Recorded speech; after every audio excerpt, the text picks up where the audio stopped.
In Longmont at Virginia Alvarez's home, and we'll be doing the interview with her here today. I'm Esther Blason, and I'm the interviewer, and I'm Dahlia Sanchez, the video recorder. And I'm Virginia Alvarez. Okay, we'll go ahead and get started then. Virginia, share with us when and where you were born. I was born in Longmont, Colorado in 1942. Okay, and where? Out in the country, County Line Road. County Line Road, okay. So you were born at home? At home. At home? We lived at the Anderson Farms. Okay. My parents did farm work. Okay, all right. And can you tell us a little bit about your family history, you know? Well, my family history, my parents both came from Mexico in 1929. My oldest sister was born in El Paso, and she was already born when they got to Colorado.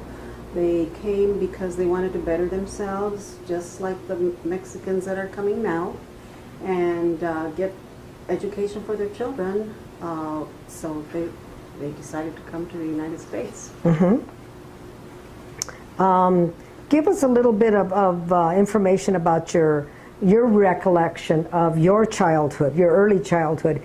What kinds of experiences and where you lived and that kind of information. Well, we lived out in the country for the most part. We moved around from farm to farm, but I went to Pleasant View Ridge School, and it was a country school. I started in first grade, and of course I didn't understand what they were telling me because I spoke nothing but Spanish. Okay. So consequently, they put me in first grade 2 years. And so I did that, and then just progressed as we went along, as well as my brothers and sisters. And so then we went into middle school, which was Columbine, and they used to send a taxi out to pick us up. Columbine, which is over on Atwood Street. On Atwood. Okay. They used to pick up all of the kids that lived there. I was the only Hispanic in the taxi, and we went to Columbine until we were in the 8th grade, and then into Longmont High on Main Street. That was my experience with my schooling. I graduated from Longmont High, and I just went to high school and then got into the work world. Tell me what years that was that you were going to school, more or less. Oh my goodness. When you were in elementary school? Elementary was, well, let me see, I was born in 42, so I went to school when I was 6, so that was 1947. And in the 60s, I was in the 50s, I was probably going to Columbine. Okay. And then in the 60s, into Longmont High. So at Columbine, were there more Latinos going to Columbine? I mean, give me a little bit idea of what was Columbine Columbine population. was made up of a lot of Hispanic families, and it was a lot of Hispanic families, and I would say it was like 50% Anglos and maybe, no, probably more Anglos than Hispanics. Okay. And that's what that was made up of. Okay. All of the east side went to Columbine. Okay. I don't think there were that many middle schools or elementary schools at that time. It was Columbine and possibly maybe Central. Okay. I think those were the only two. Schools? Yeah. Okay. And what grade did Columbine go to then? At that point, they went from, Columbine was from 6th, 7th, and 8th. Okay. Because they had the old school where the younger kids went. Okay. And I don't know if that was named Columbine. Okay, okay. What were your memories of school, whether it was in when you were in grade school, and take us through grade school, junior high, and high school? Well, grade school at Pleasant View Ridge was not a happy time for me. Okay. Because we, again, were probably 3 families, Hispanic families there. And I vividly remember they used to have contests on Easter, hiding the eggs, and I always noticed my brother and I never won. So in Spanish I told him one year, yo te digo dónde están los huevos. It was girls against boys. And then, tú me dices dónde están los huevos. So we went out and I won. And then he went out and he won. And I think one of the girls caught on, and she started beating on me. So it became physical. Yeah, it became physical Okay, because okay. we won. So you were going to pay a price. Yeah, for winning. Okay. Okay. So that was in junior or in high school. No. That was in elementary. Grade That school. was Okay. grade school, So grade tell us a school. little bit. And Columbine, it was a happy time for me. Okay. There were more Hispanics in class, and we made friends with new kids that we didn't know before. And it was a good experience. with And so, Columbine. did you then? By then, were you speaking more English, yeah. Oh, so yeah. that it was a little easier because of that? You It had was, picked up more English. I had picked up the English before I even went into Columbine. I Okay. spoke English. We were pretty fluent in the English language. Okay. Probably by fourth, fifth, I was fluent In English. Okay. Okay. But how did that work for you? Many families let their Spanish go, and for whatever reason. What was it like for you and your family? Not for me and my family. We always spoke Spanish to my parents. Okay. And they spoke Spanish to us. And we all spoke Spanish at home, all of us. Okay. Kids, all of the 7 kids. And then into high school, I spoke Spanish all the time. Okay. And some of the kids would speak Spanish, not all of them. So that was it. So were you, besides the fights that you talked about, or and that kind of thing became physical, were there any other things that you were punished for using your Spanish language, or for feeling, did you feel any discrimination? No, I didn't feel any discrimination for using the Spanish. I Okay. think that, when we were talking in Spanish, I think the Anglos thought we were talking about Okay. them, and we were not. We were just Right. conversing. But you felt, there was a feeling there that you was- had. That we thought that they thought we were speaking about. Okay. Okay. But there was never any bad things said Okay. that I heard anyway. Right. And how about within the school, with your teachers It and was all the English. professionals? It was all English unless you were taking Spanish. Right. But did you feel any sense of either discrimination or inhibited about using your Spanish language No, I whenever never you did? did. I never Okay. did that. Good. Okay. What about in high school, when you got to high school? Well, in high school, there was a lot more students and possibly more Hispanics too, because they came from the outlying schools. And a lot of the kids from in town did not speak Spanish. Okay. There was not a lot of Spanish It's spoken okay. in their homes. So I didn't use my Spanish at all unless I was talking to my friends that I knew spoke Spanish, just conversation, and in Spanish class. That's about it. But I never felt like they weren't allowing me to speak Spanish. Do you think there were any of those events when you were going to school, whether it was elementary, junior high, or high school, that had an influence on who you are today or are not today, things that you didn't feel like you did because of who you are and your language? Or I don't feel that there were any events that prohibited me in feeling the way I am right now. okay. We were able to join any clubs if we wanted to, but they all cost money, and my folks didn't have the money Okay. to be joining clubs of that sort. So you felt it because economically you just Yeah, couldn't we financially couldn't afford to. Okay. belong to any of them. Yeah. When your parents came here, when you first arrived in Boulder County, what were the circumstances that brought you here? You said earlier just a little about coming here for a better life, Well, but my parents came here for a better life. Okay. That was in 1929. okay, And of course, they were here when it was really discriminating. okay. Whites- Talk a little bit about that. I don't know personally about Right. it, but what they told me. Okay. The white signs only in a lot of the stores. Mm-hmm. And they had to be careful with where they went and what time. I think. Mm-hmm. But that's basically all I know about. Okay. What my older brothers and sisters experienced it, Okay. but I never did.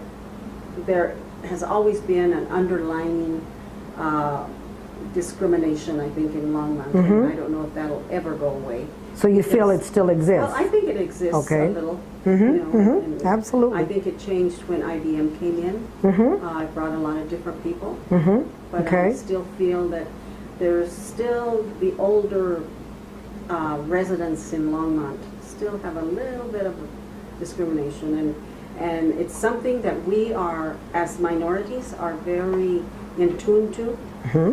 Their body language, the way they say things, that really hits us. Mm-hmm. And I think that we're more in tune to that.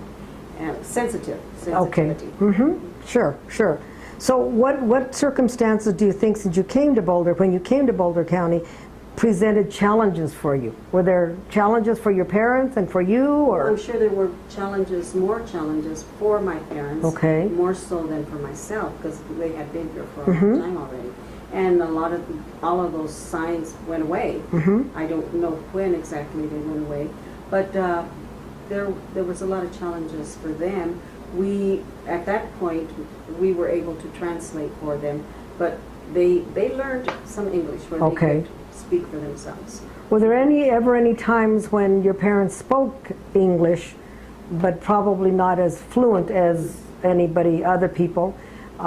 Did that have an impact on you in any way? Did you feel anything from that? It never had an impact on me, but if I noticed that you didn't understand them, I would translate for them. So I was always a translator. Okay. Even for the braceros that used to come in.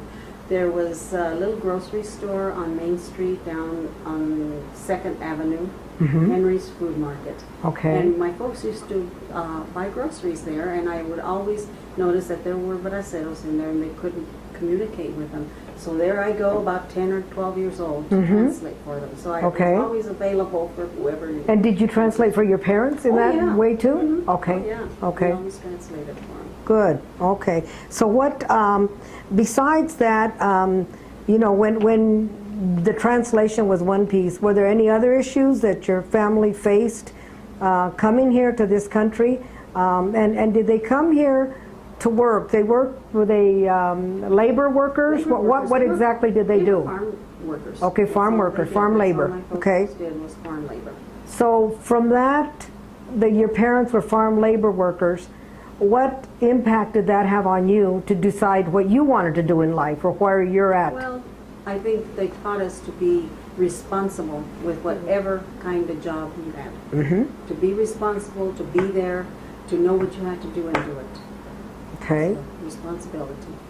So did you envision yourself being a farm worker, or what was your goal in life?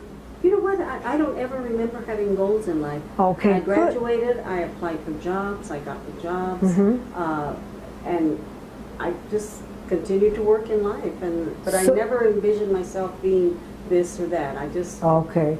So what motivated you, other than the influence from your parents, about being a good worker, being reliable, being honest, and all those kinds of things? What other things do you think influenced who you are today? Well, watching people around me that weren't responsible, and making sure that I'm not going to be that way. Okay. So, job integrity, and that I learned from my parents. Absolutely. Okay. Okay. Do you tell us a little bit now, or is there any more you want to share with us about your own personal life, your years of growing up, anything of that nature, or your kids, when they were in school? Did they face any kinds of issues when you were raising your children here in this? They were all both born here in this area. So any feelings about how or what happened when they were in school or anything? You know what? I don't think that my kids that I know of experienced any discrimination. They hung around with a lot of white kids. Right. All their friends were Anglos. There were some at Loma Linda. There were some Hispanics, and they were friends with those kids. But it was a mixture. They all blended in well together. And I don't really think that they may have had that we know about. Okay. That they experienced anything. Okay. Let's talk a little bit about the organization that you worked for. And one of the pieces that we were looking at was the Office of Economic Opportunity, and we understand that you worked for the Office of Economic Opportunity. Tell us when you worked and what kinds of things you were exposed to, and how you felt about your job, and different information about that period in your life. For them in the 60s when they were here in town. Okay. And my job was working with senior citizens. Okay. And I think that's the first time anybody ever exposed senior citizens to different type of entertainment, different type of little trips we used to take. And of course the Longmont senior program had already started, but they didn't feel comfortable going there. Okay. So we had our own area where we used to meet at our office. Okay. And we provide them with potlucks, and we'd take them on trips to Estes Park, and they felt more comfortable. Although we did have some Anglo seniors in our group from Boulder and Lafayette. My seniors were all Hispanic, Okay. but Lafayette and Boulder had some. And was some that by friends. design, or is that just kind of how it Well, happened? We contacted them. They were interested in joining us, so we brought them in, Okay. and it was a fun time for them. So it was a place to socialize, it was a place to learn education, Educational information? information for them. Okay, okay. And did you provide the service in just Longmont, or No. was it Boulder County? It was Boulder County, and we used to rotate our events, Okay, either here, Lafayette, or Boulder. okay, And we would provide the transportation for them in our own vehicles. So we were kind of limited as to how many we would take, unless we had a volunteer driver. so you did have transportation Yeah. for them? Okay, okay. What did you learn from that kind of work that you did? I mean, what were the things that left you with an impact of some sort, whether it's positive or negative? What kinds of things did you feel about that? Well, I felt good about doing what I was doing and being able to bring them out and hopefully gearing them to belong to the Longmont Senior Group. And I think now there are several people that go there, and of course they have workers that are Hispanic in there, and so that's drawing them in. Yeah, So that okay. was very important to have in Longmont. So your goal with the senior program was to integrate those seniors with the ongoing What was community. available in the community. Okay, okay. And so you felt like that was a success, you were successful in doing that? I don't know if I was successful about doing it, but I think that in time it came to be. It came to be, And I was okay. happy about that. And you can see now that that is happening. So you're, Yes. okay, Yes. well, good. And what about when you came here and we started working for OEO, how did you feel about the program being accepted in this community? I think it was accepted in the community. We had a lot of interchange with different agencies, and so I think that they accepted Okay. staff agencies. So as many programs go, was this program an ongoing program? Does it still exist, You or? know, I'm not sure if it exists as it existed then. I don't even know if they have offices in Boulder, camp Okay, offices. I'm okay. not sure. I just kind of lost track. of Okay, okay. Because I think what we're looking at is to look at if there's continuity and if programs continue to survive, even though maybe programs don't. And it sounds like with what you're saying, and I may be wrong, but it sounds like with what you're saying is that there is some ongoing effect from what is happening now with the senior I center. think there is. Yeah, I think there is. okay. All right. Well, obviously, we all have, and whether we realize it or not, a professional philosophy. Can you tell us what your philosophy was and the manner in which you were put into a leadership role? What was your life philosophy or your philosophy for yourself? I think my philosophy was to integrate people together and bring them to understand each other so that we would not have this line of separation. And And when you talk about line of separation, describe to us what that looked like or what it that was. we don't belong together. Okay. Okay. Okay. And I wanted them to feel like they belonged to Longmont or Boulder County, whoever it was, and that they could integrate. Okay. Good. So you feel like that has I think it has happened. happened? Okay. Who is the most person that had most influence in your life on a professional level or a personal level? Who was the person that you can think of that had a big impact in being who you are today and being successful in your work? Well, I don't know if professionally I ever had anybody that was a role model. I Okay. think my role models came from my parents. Okay. To Good. respect each other, respect everyone, and to be good at what you're doing, whatever it may be. Do your best at what you're doing. Yes. Okay. Okay. So then, so you feel like it was more your personal life, your family, and your parents that gave you that. Is there any other kinds of things that you want to share with us in terms of your life growing up here in this area, your family going through whatever they went through, your immediate family and or other individuals in the community that you feel like you'd like to share with us? Well, the only thing that I would like to say is that I think that at some point, and it's already starting now, because a lot of our kids are marrying into the Anglo community, and including mine. So we're probably getting accepted a little bit more, or tolerated. Yeah. But that is happening. We have to be realistic about it. And so I think this is a good thing for everyone. And we're realizing that, hey, we're okay, you're okay. You know. And so I think it's coming to an even keel, although I feel there will always be an underlying, under the table type of discrimination. And what role do you think you have played in eliminating or bringing that to a lesser degree, the discrimination? I think that we as a family have done what we wanted to do in a respectable way. And I think that that's all you have to do. I mean, that's all we can do. They either accept us or they don't. And so for your children and the next generation, do you feel that they are doing what they'd like to do and have the opportunities perhaps that maybe you didn't have in your generation? I mean, how is that playing out for your children? Well, for my children, they both have gone to further their education. My daughter did. Carlos, or my son, went to school too, and he's doing well in his job, and she is too. So Okay. I think that what they were exposed to was very positive. Good, good. So, well, I don't have any other questions that I want to ask you, but if you would like to share any more about yourself, about the community, about questions of any sort or comments, we're certainly open to whatever you're interested in I sharing. think we covered a lot I this have morning. one question. Yes. Okay.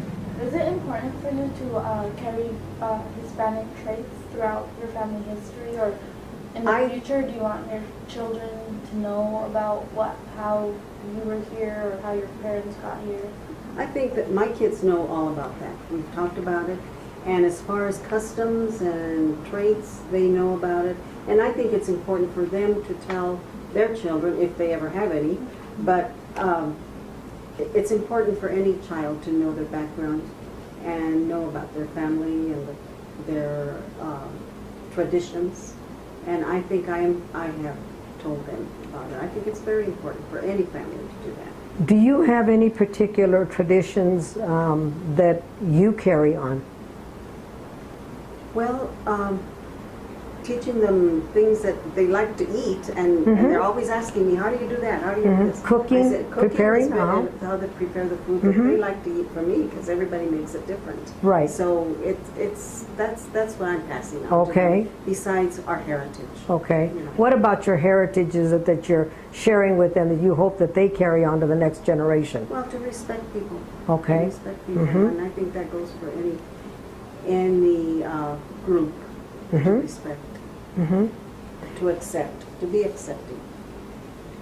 And in order to do that, you think if you respect other people, that should come back? It should come back. Does should. it? Sometimes. Okay. And what Sometimes it happens does. when it doesn't? Describe that to us. Well, I don't know what would happen. I think that they would probably get angry, but Okay. you know, what can you do about it? And how was it for you if that didn't happen to you, for example?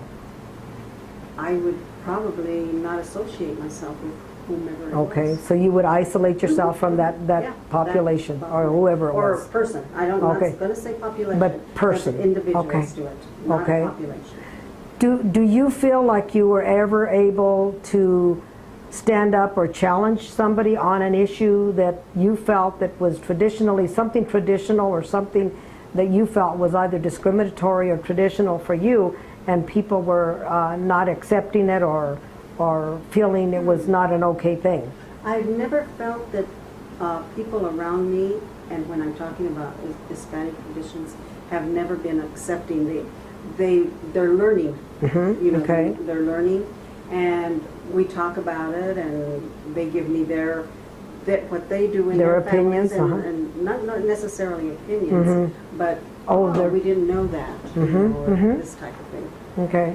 So would you say that now in Longmont, it is Latinos are more accepted or more tolerated? What would be the word that you would use? I think they're more accepted, and that's because we have so many that are coming into town and have started businesses, and Okay. a lot of those businesses we have people supporting that are non-Hispanic. So it's been good all the way around. Okay.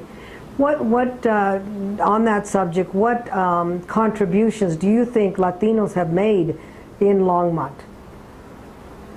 Business, bringing Okay, money into the business, city. financial, okay. What other way? The kids are getting educated. Okay, And I education. think that's important. What does education do for us? It opens a lot of doors, Esther. Okay, A lot of doors that would not be open to us. okay, They need to understand that education is the important thing. okay, okay. And so do you think the educational systems are allowing, I mean, before, was there any time when you felt like your kids, one, could not access education and or yourself, or, Well, I don't think even for myself there was anything prohibiting me from further education except the money part. of it. financial. Financial. Okay, With our generation of children, I think it has been open for them. It's been there. If they don't take it, it's because they don't want to. okay. All right. Okay. I think that's all that we have. Thank you for your time, Virginia. Thank you for We coming really along. appreciate it, and this has been a good day. Thank you. Thank you. Thank you.